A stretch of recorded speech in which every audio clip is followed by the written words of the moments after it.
Agradecemos a todos, né, que têm estado conosco durante tudo da lição. É, o tema dessa semana que nós vamos tratar fala sobre chamados para a família de Deus.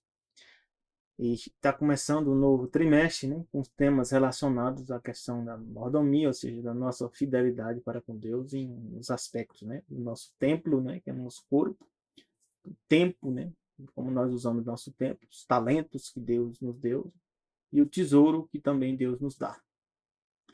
Por que nós temos que tratar desses assuntos? Porque Deus nos criou para sermos seus filhos. Como herdeiros, Deus quer nos ensinar, né, fazer a vontade dele. Vamos fazer uma oração para que ele esteja nos conduzindo nos momentos que se seguem.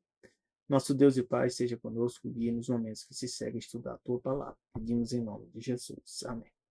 Então, filhos de Deus implica privilégios também e responsabilidades. E grandes responsabilidades, né? Porque Deus é o Criador de todas as coisas. O verso diz aqui: Veja que grande amor o Pai nos tem concedido. Que amor é esse? A ponto de sermos chamados filhos de Deus. E isso aqui leva em conta o próprio processo, né, do pecado. Mesmo com o pecado, Deus não deixou de tomar essa decisão de nós sermos seus filhos. Nós vamos entender por quê. 1 João 3,1. Romanos 8,14 nos diz: Porque todos os que são guiados pelo Espírito de Deus, esses são filhos de Deus. Então, se tem essa prerrogativa aqui, isso significa que alguns não são guiados pelo Espírito de Deus. Como é que você é guiado pelo Espírito de Deus? O que houve, né? Que o pecado fez com que nós não tivéssemos agora essas duas situações. Uns são guiados pelo Espírito de Deus, outros não. Nós vamos entender aqui, ó, Romanos 8, 19 e 20, né? Aqui fala: Porque para mim tenho por certo que as aflições desse tempo presente não são para comparar com a glória em que em nós há de ser revelada. Que glória é essa? É a glória de sermos filhos de Deus. Porque a ardente expectação, ou seja, expectativa, né, da criatura, né, ou seja, criatura que envolve todos os seres criados, espera a manifestação dos filhos de Deus. Então, Deus colocou o próprio universo, né, como se fosse no momento de uma pausa, né, tá esperando que nós sejamos manifestados. Jó 1, 6 e 7 fala que existem também outros filhos de Deus na Bíblia, né? E lá no original fala de fato filhos. Isso podemos entender dois aspectos, né? Alguns citam, né, que esses filhos de Deus são os anjos, né? E outras interpretações citam que Deus criou outros povos, né? Outras existências, né? Que também seriam chamados filhos de Deus. De qualquer maneira, existem esses filhos de Deus. E o que acontece aqui? Satanás, depois que ele engana a Eva e submete a Adão, ele passou a ser o representante, né, da humanidade nos céus. Então ele ia para o céu lá representar a humanidade, até que Jesus morre. Quando Jesus morre, Jesus reivindica essa situação e passa a ser nosso representante, graças a Deus. Então aqui fala de um tempo em que Satanás ainda estava representando a raça humana, antes de Jesus ter morrido na cruz e ter reivindicado, né, essa posição. Diz que um dia em que os filhos de Deus vieram apresentar-se perante o Senhor, veio também Satanás entre eles, porque ele era representante aqui da humanidade. Então o Senhor disse a Satanás: De onde vens? E Satanás respondeu ao Senhor e disse: De rodear a terra e passear por ela. Então, nós podemos entender aqui que existe, né, de fato, essa questão dessa representação. E hoje nosso representante é Jesus. Graças a Deus. Filipenses 2, 13 e 15 diz: Porque Deus é quem opera em vós, ou seja, em nós, tanto querer como efetuar. Então, isso passa a acontecer não de forma forçada, mas através de uma decisão que nós tomamos de aceitar Jesus como Salvador. E opera como? Segundo a sua boa vontade. Então, esse operar segundo a boa vontade, tanto querer como efetuar, é o quê? É a ação do Espírito de Deus em nossas vidas. E aí, por isso que diz: Fazei todas as coisas sem murmurações nem contendas. Né? É algo difícil, né? Complicado, complexo. Mas esse é o alvo que nós temos que fazer, né? Que nós temos que buscar atingir. Para que sejais irrepreensíveis e sinceros, filhos de Deus, inculpáveis, ou seja, sem culpa, no meio de uma geração corrompida, perversa, entre a qual resplandecereis como astros no mundo. Astro aqui é no sentido de estrelas, né? no sentido que se você vai ser revelado, assim como Jesus disse que nós somos o sal da terra, nós somos a luz do mundo também, nós somos, né? E outros aspectos que Jesus disse que nós devemos ser também. Então, aqui, por que que Deus quer isso de nós? Porque nós somos parte da família de Deus. Então, imagine você ter seus filhos, né, e eles representar mal você em algum lugar, ambiente, você se sentiria muito mal, né? Nós, seres humanos, nos sentimos muito mal, imagine Deus, né, em relação, né, conosco. Então, Efésios 3, 14, 17 diz: por causa disso, né, me ponho de joelhos perante o Pai do nosso Senhor Jesus Cristo. O Pai do Senhor nosso Jesus Cristo é o Deus que nós chamamos Deus o Pai, do qual toda a família nos céus, e na terra toma um nome. Então, nós temos nome, nós teremos um nome que vai ser eterno. Esse nome vem de Deus, para que, segundo as riquezas da sua glória, vos conceda que sejais corroborados com o poder pelo seu Espírito no homem interior. Então, o Espírito Santo atua aqui em nós de forma interna, ou seja, na nossa mente. Ele guia nossas mentes, em toda a verdade, como diz lá, né? João 16, né? O Evangelho João 16, né? Nós podemos pegar aqui de uma forma de síntese, né? Para a gente entender essa atuação do Espírito Santo. Aqui, 16, 13, diz que o Espírito Santo, né? Quando vier, aquele Espírito da verdade, né? Ele vos guiará, a toda a verdade, porque não falará de si mesmo, né? Mas, né? Dirá tudo o que tiver ouvido e vos anunciará o que há de vir. Então, o Espírito Santo trabalha em nossa mente, em nosso ser, né? Para que nós possamos, né, alcançar os propósitos de Deus, né? Esse propósito de Deus envolve o quê? Envolve fazer a vontade dele. E fazer a vontade dele envolve também, né, conhecer a verdade. Então, o Espírito Santo vem para nos mostrar o quê? O que é a verdade. Né? Para nós, o que é a verdade. Né? E aí nós vamos entender, né, que a verdade, né, é o que Deus estabelece, não é o que nós achamos. Porque é bem complexo essa questão da verdade. Imagine, você olhar aqui para uma cadeira e você achar que isso aqui é cadeira.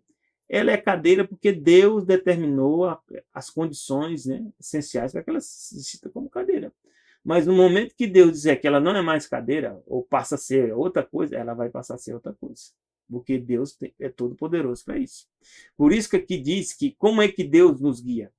Diz aqui que para que Cristo habite pela fé em nossos corações. Coração é mente. Então, não é que o Espírito Santo nos possui, né, nos controla, né, algumas religiões, né, algumas cristãs e a maioria não cristãs têm essa interpretação, né, que tem um Espírito tomando posse da pessoa. O Espírito Santo não trabalha dessa forma. O Espírito Santo nos guia e Deus, né, Jesus, habita em nós pela fé, né, guiando a nossa mente.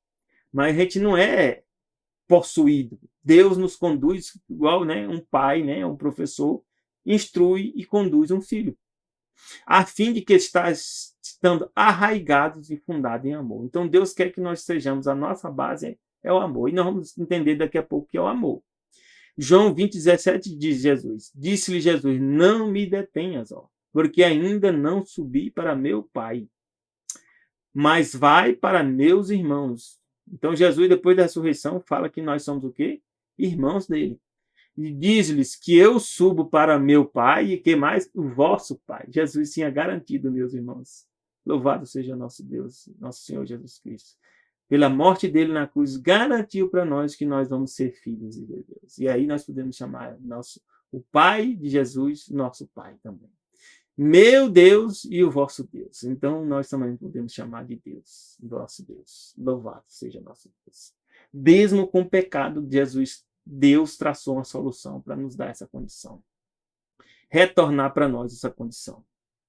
E aqui diz, né, em Gálatas 3, 26, 29, porque todos sois filhos de Deus pela fé em Cristo Jesus. Então, aceitando Jesus, nós passamos a ser o quê? Filho de Deus. Porque todos quantos fostes batizados em Cristo, já vos revestisse de Cristo. Então, quando nós somos batizados, Deus nos dá uma nova natureza e nos reveste de quem? De Cristo. E Cristo significa Messias, ou seja, nós vamos ser transformados a cada dia, cada vez mais semelhante a Jesus. E aí por isso que diz que nisso não há judeu, nem grego. Nesse aspecto aqui, não é que não existe judeu, existe grego também. Não há servo, nem livre, nem macho e fêmea. Alguns deturpam essa interpretação aqui. Ah, não há macho e fêmea. Não, aqui é no sentido que pela fé em Cristo Jesus nós todos somos iguais. Mas as distinções continuam a existir. Por isso que Deus mantém o casamento, Deus mantém vários aspectos, né, da verdade. E porque todos vós sois um em Cristo Jesus. E se sois de Cristo, então sois descendência de Abraão. Então, ao aceitar Jesus, nós somos agora parte descendência de Abraão, a verdadeira descendência, que é aquela que da fé. E herdeiros conforme a promessa. Nós passamos a ser agora o quê? Herdeiro. Herdeiro de quê? A Bíblia diz que Deus é dono de tudo. E esse tudo aqui envolve o universo, né?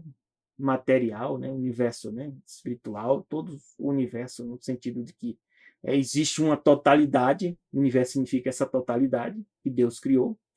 E a Bíblia fala em Salmos 50, verso 10 a 12, né? Porque meu é todo animal da selva, né? O gado sob milhares de montanhas. Conheço todas as aves, né, dos montes. E minhas são todas as feras do campo. Ou seja, todas que existem na terra. Se Deus fala, se eu tivesse fome, não precisava dizer. Pois meu é o mundo e toda a sua plenitude. Então, tudo que existe no mundo, e o mundo é só uma parte do universo, dessa totalidade. E pertence a Deus. Salmos 24, 1 diz, de Yahvé, a palavra Senhor aqui é Yahvé. Yahvé é o nome dele que nós devemos reconhecer. Yahvé, ou Yah. De Yahvé, ou Yah, ou alguns falam Yahweh, né? Ou Yahweh, né? No sentido de pronúncia, mas é o mesmo, né? Nome, tetragrama, diz dele, né? Yahvé, ou Yah, ou Yahweh, é a terra e a sua plenitude. O mundo e aqueles que nele habitam. Ou seja, nós também pertencemos a Deus. No sentido que Deus é quem criou todas as coisas. 1 Crônicas 29, 13, 14, se nós reconhecermos isso, entendermos esse grande significado, né, aí nós vamos poder dizer assim como Crônicas fala, agora, pois, ó Deus nosso, graça te damos e louvamos o nome da tua glória. Porque quem sou eu? Ou seja, quem somos nós? E quem é meu povo? Né? Quem é o povo? Para que pudéssemos oferecer voluntariamente coisas semelhantes. Então, nós estamos oferecendo o quê? Engraçado, né? Porque tudo vem de ti. E do que é teu, te devolvemos. Né? E esse processo de devolver significa o quê? Que Deus está nos educando para sermos herdeiros. Porque tudo pertence a Ele. E é de fato, né? Nós como pais, né? Também damos para os filhos, né? E quando o filho dá para a gente alguma coisa, vem de nós, né? De fato, nós entendemos isso. E nós também ficamos gratos, né? Por o filho reconhecer isso. Reconhecer que ele está recebendo nós que somos pais. E aí nós podemos entender que quando nós nos tornamos pais, nós passamos a entender mais e mais quem é Deus. Salmos 33, de 8 a 10 diz, tema toda a terra quem é o Senhor. Temer é respeitar, ter suprema consideração por Deus. Temam-no todos os moradores do mundo. Isso era para acontecer para todos, mas nem isso não acontece com todos. Porque falou e foi feito. Jesus, Deus, né, o Pai, o Filho e o Espírito Santo, falou e tudo foi feito. Mandou e logo apareceu. Amém? Isso aqui é o poder, meus irmãos. Fala e é feito. Manda e aparece. O Senhor desfaz os conselhos dos gentios, então os maus conselhos, né, os maus planos, né, que Satanás conduz as pessoas a fazerem, né, Deus desfaz. E isso aí envolve todos os aspectos, né, no aspecto político, no aspecto religioso, no aspecto material, no aspecto, né, financeiro, em todos os aspectos, né, que há planos, né, de povos que não reconhecem a Deus, Deus desfaz esses planos. Quebranta os intentos dos povos. Então, os povos, né, ou algumas pessoas que controlam os povos, têm planos que Deus interfere neles. Se esses planos atrapalharem o plano da redenção, atrapalharem o plano de Deus na pregação do Evangelho, Deus vai quebrar esses intentos, seja quem for. Gênesis 1, verso 1 e 2, por que Deus faz isso? Porque diz aqui que no princípio Deus criou os céus e a terra. No princípio aqui, né, é a origem de tudo. Criou aqui é bara, ou seja, criou de algo que não existia. Complementando o que nós vimos lá, né, em Salmo 33, né, que ele falou e mandou e logo apareceu. E diz que a terra, quando foi criada em determinado momento, era sem forma e vazia. E havia trevas sobre a face do abismo. O abismo aqui é onde existia o mar, né? Mas alguns entendem também que esse abismo aqui seria a própria terra como um todo. E diz que lá o Espírito de Deus, o Espírito Santo, né? Que alguns acham que só veio surgir depois, né, da vinda de Jesus, já estava aqui, ó.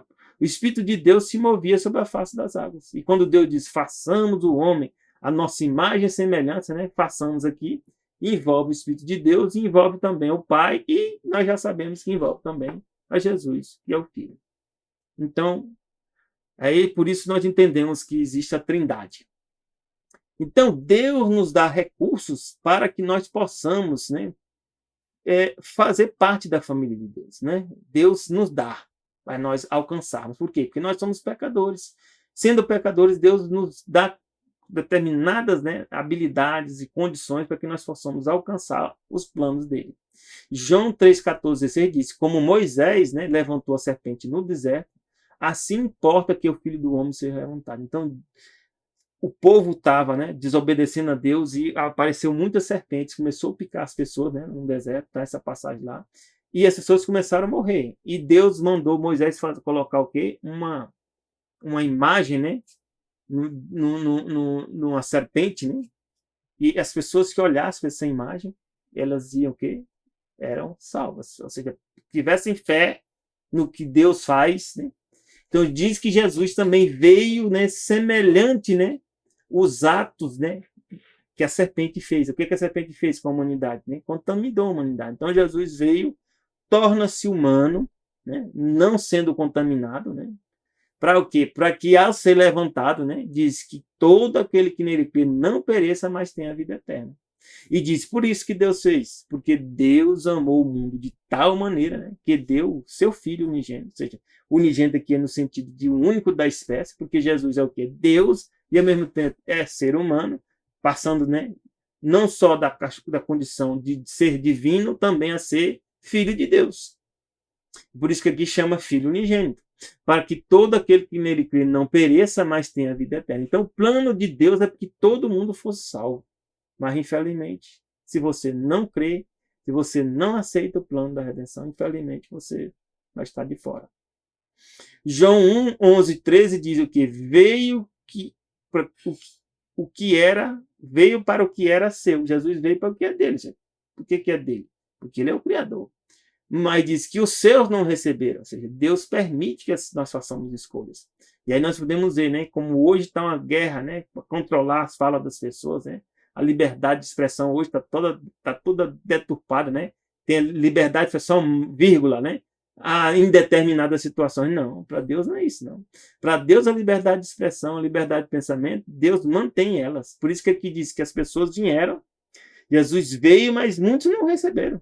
Deus podia obrigar eles a receber, mas o princípio da liberdade de pensamento, liberdade de expressão é fundamental dentro do plano da redenção. E todos aqueles que tentam impedir ou tentam doutrinar as pessoas para que elas sejam obrigadas a pensar, né, pelo pensamento e raciocínio dos outros, isso não é de Deus, isso é de Satanás, isso é satânico. E nós podemos ver os frutos disso em vários lugares do mundo, que as pessoas são forçadas, né? E chega ao momento, né, que eles querem impedir até você de ter fé religiosa. Mas diz que aqui, todos quantos o receberam, ou seja, aqueles que recebem Jesus, de que forma forçada? Não. Pelo Evangelho, vem o Evangelho e você toma a decisão. Mas todos aqueles quanto receberam, Jesus deu-lhes os poderes de serem feitos o quê? Filhos de Deus. Então, quando é que nós passamos a ser feitos filhos de Deus? Quando a gente recebe o Evangelho, a gente aceita Jesus como Salvador. E aí diz que aos que creem no seu nome, ou seja, no nome de Jesus, né, os quais não nasceram mais do sangue, ou seja, não é mais, independe agora de sangue, nem da vontade da carne, não segue mais a carne, nem da vontade do homem, mas de Deus. Por quê? Porque Deus traçou esse plano para salvar a mim e a você. Amém? Louvado seja o nome de Deus. Então, se permaneça livre no seu pensamento, permaneça você livre na sua liberdade de expressão, permaneça você livre na sua liberdade religiosa, porque Deus criou você para ser assim. Mesmo aqueles que não vão para o céu, é direito deles de escolherem não ir para o céu. É direito deles. E é por isso que a Bíblia fala em Mateus 6, 33, 34, que nós devemos fazer uma escolha. Mas buscai. Buscai é uma decisão. Primeiro o reino de Deus. Você vai ter que fazer essa escolha.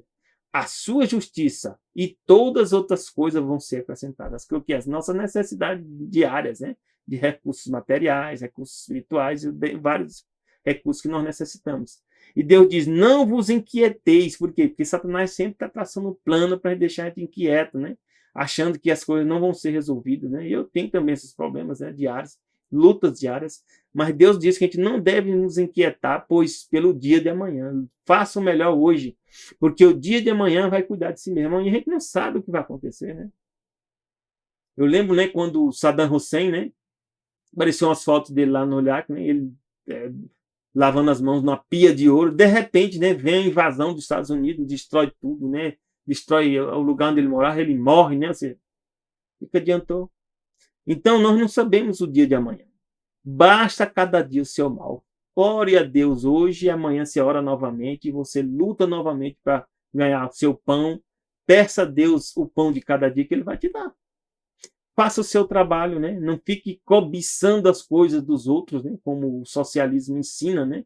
Que as pessoas basta cobiçar a cor do outro, que o outro tem mais, você vai lá e toma, você invade, né?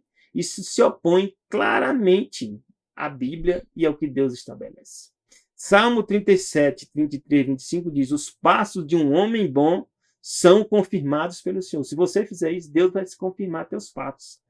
Deleita-se no seu caminho. Deus tem prazer que está guiando você. Ainda que caia, nós podemos cair? Podemos, a gente vive caindo. Mas mesmo caindo, diz Deus que você não ficará o quê? Prostrado. Amém? Se você está prostrado, se você confia em Deus, Deus vai te levantar. Pois o Senhor o sustém com a sua mão. Meu Deus do céu. Deus nos levanta. Deus nos mantém. E aí eu olho para mim, nas dificuldades que eu tenho, estou passando, né, muitas dificuldades, e com certeza todos nós, né, depois de essas crises com pandemias, crise financeira, né, e vários problemas, todo mundo está afetado. Não só aqui no Brasil, mas no mundo. E nós temos ainda outros aspectos também, né, que todo mundo está acompanhando. Mas aqui diz a Bíblia, fui moço e agora sou velho. Né? Esse aqui é um testemunho, mas nunca vi o desamparado, o justo. Deus não deixa o justo ficar desamparado. Nem a sua semente, ou seja, seus filhos descendentes, mendigar o pão. Louvado seja nosso Deus. Que isso se cumpra na minha vida e na sua vida. Amém? E aí Deus fala para nós, se nós somos filhos dele, nós temos também que responsabilidades. Deuteronômio 6, 4, 5 diz, ouve Israel, o Senhor nosso Deus é o único Senhor, o único que tem o sentido de um. O único é um só Senhor. Amará, pois, o Senhor teu Deus de todo o teu coração, de toda a tua alma, de toda a sua força. E o que significa amar dessa forma? A Bíblia diz. Deuteronômio 10, 12 a 14, o que é para Deus o amor? E aí é o verdadeiro amor. Agora, pois, ó Israel, o que é que o Senhor teu Deus pede de ti? Não foi amar a Ele de todo o coração, de todas as nossas forças? O que é isso? Aqui explica, né? Senão que temas o Senhor teu Deus, e respeite a Deus. É por isso, dentro do nosso lar, nós temos que ensinar nossos filhos a nos respeitar, para que eles aprendam a respeitar a Deus também. Temer a Senhor teu Deus, que andes em todos os seus caminhos. Se você não ensina seus filhos a obedecerem, né? É lógico que você tem que pedir obediência em coisas que estão de acordo com a Bíblia, mas se estão de acordo com a Bíblia, seus filhos têm que ser ensinados a andar nesses caminhos, para que também no futuro eles andem nos caminhos de Deus, o Pai. Andes em todos os seus caminhos e o ames e o sirva o Senhor teu Deus de todo o teu coração. Ó, todo o coração aqui. Que guarde os mandamentos do Senhor. O que é o mandamento? É esse ensinamento, é a doutrina, é o caminho que Deus ensina. É que se chama mandamento. Teus estatutos que hoje te ordeno para quem? Para teu bem. Eis que os céus dos céus são do Senhor teu Deus. Por quê? Porque tudo pertence a Ele. A terra é tudo que nela há. E aí, 1 João 5, 2, 3 fala aqui, ó. Nisto conhecemos que amamos os filhos de Deus, ou que sejamos também filhos de Deus. Como é que nós somos filhos de Deus? E que nós amamos os filhos de Deus? Quando amamos a Deus e guardamos os seus mandamentos. Ó. Então, para Deus amar, implica o quê? Guardar os mandamentos. Porque este é o amor de Deus. Alguns falam, o que é amor? Aqui diz, o que é o amor de Deus? Que guardemos os seus mandamentos. Ah, então amor para Deus é guardar os mandamentos. É. Amor para Deus é guardar os mandamentos dele. E diz, os seus mandamentos não são pesados. Amém? Deus seja louvado. Você quer amar a Deus? Então, toma a decisão de guardar os seus mandamentos. E que mandamentos é esse aí? Tem mandamentos, né? Que é o decálogo, né? Os 10 mandamentos.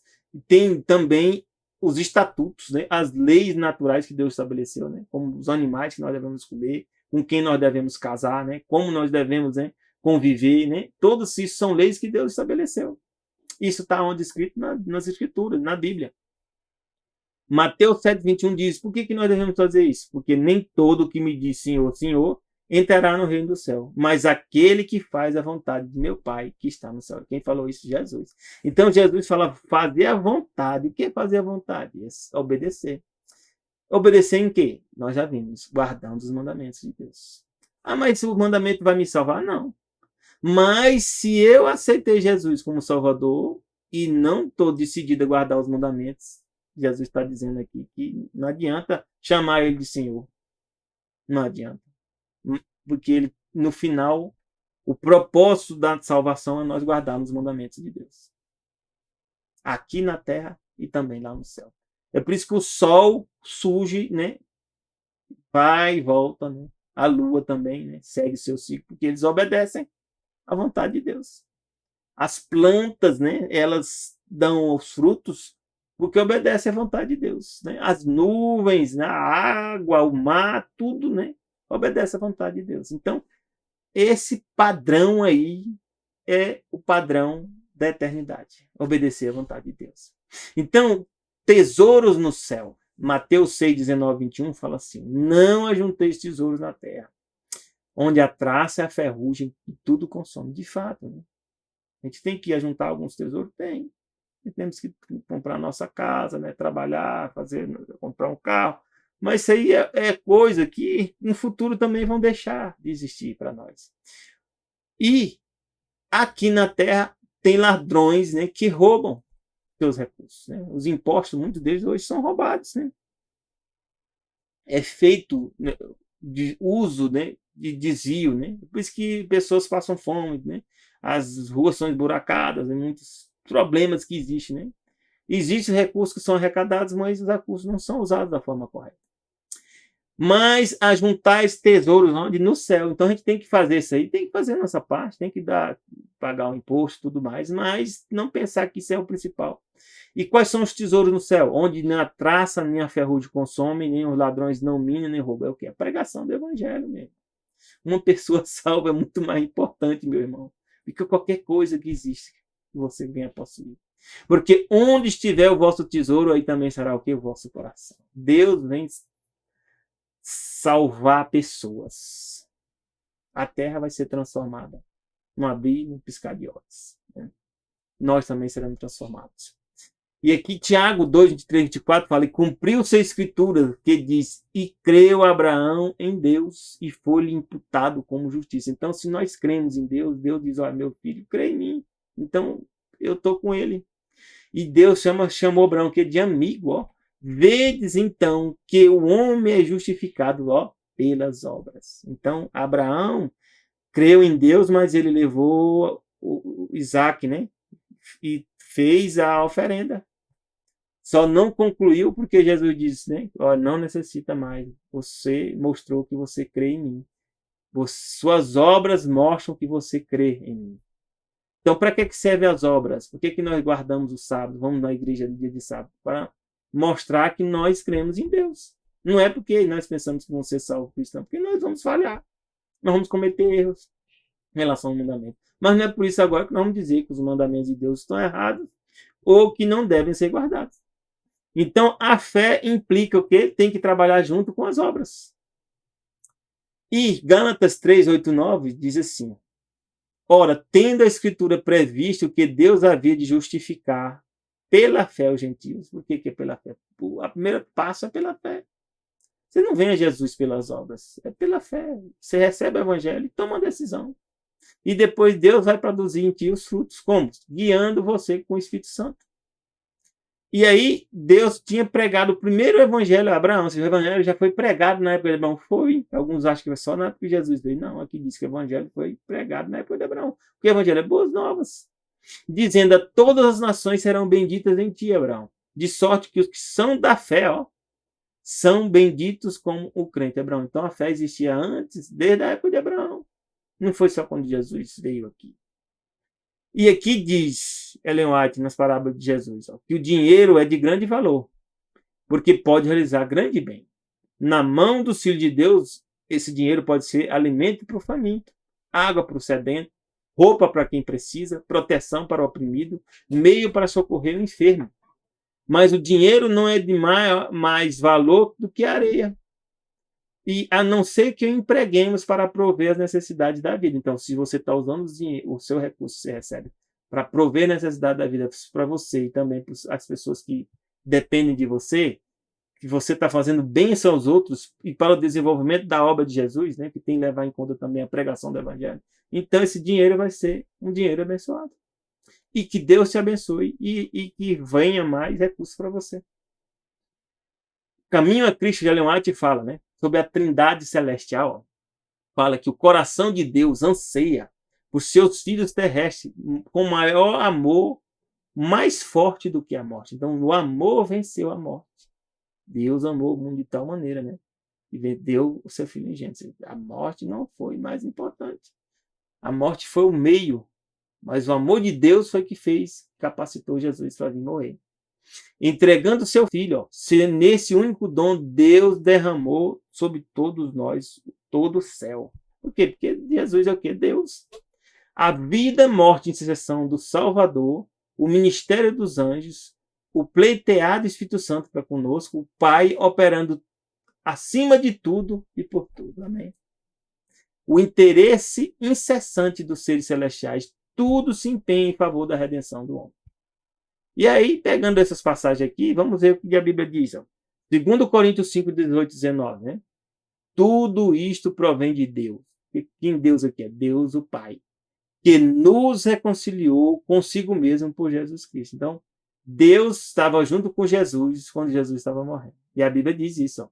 E nos deu o ministério da reconciliação. Ou seja, isto é, Deus, o Pai, estava em Cristo reconciliando consigo o mundo. Meu Deus do céu. E pensa que era só Jesus que estava ali, né? Não, não existe só Jesus. Não existe só o Pai. Não existe só o Espírito Santo. Quando um faz, os três fazem. Não vou dizer os três fazem, né? Os três faz, porque é só um Deus. Deus estava em Cristo reconciliando consigo o mundo. Por que fala aqui, né? Não lhes imputando seus pecados, pôs em nós a palavra da reconciliação. Aí já vem Atos 20, 28, diz: olhai por vós e por todo o rebanho sob que o Espírito Santo vos constituiu bispo. Então o Espírito Santo é quem escolhe, quem é pastores, né? Diáconos, é quem conduz a igreja. E diz, para estar sentado a igreja de Deus, que ele, quem é esse ele aqui? O Espírito Santo. O Espírito Santo resgatou com o seu próprio sangue. Então aqui está dizendo que o Espírito Santo nos resgatou com o próprio sangue dele. Mas o sangue não foi de Jesus? Não. Quando Jesus morre, o Espírito Santo também estava lá junto com o Pai. Porque Deus é um só. E é por isso que aqui fala em Evangelismo 615, diz: há três pessoas vivas pertencentes à Trindade Celeste. Isso nós cremos em Trindade, porque a Bíblia mostra a Trindade. Em nome desses três grandes poderes, quem é? O Pai, o Filho e o Espírito Santo, que é um Deus só, os que recebem a Cristo por fé viva são batizados. Por isso que Jesus diz, vai lá, Mateus 28, e prega o Evangelho e batiza em nome do Pai, do Filho e do Espírito Santo. E esses poderes cooperarão com os súditos obedientes do céu em seus esforços para viver uma nova vida em Cristo. Então, quando você toma a decisão do batismo, a Trindade vem ali confirmar a tua decisão. Meu Deus do céu. Que coisa maravilhosa. Que coisa importante. Se você ainda não tomou a decisão do batismo, tome o mais rápido possível, dentro das condições do seu entendimento do Evangelho. Não se demore. Garanta que Deus venha estar contigo. Que Deus te conduza para a eternidade. Já desejo a ti um bom fim de semana. Já desejo a ti um feliz sábado, que começa quando? Ao pôr do sol da sexta, ao pôr do sol do sábado. Graça e paz a Deus para ti e teus familiares. Amém.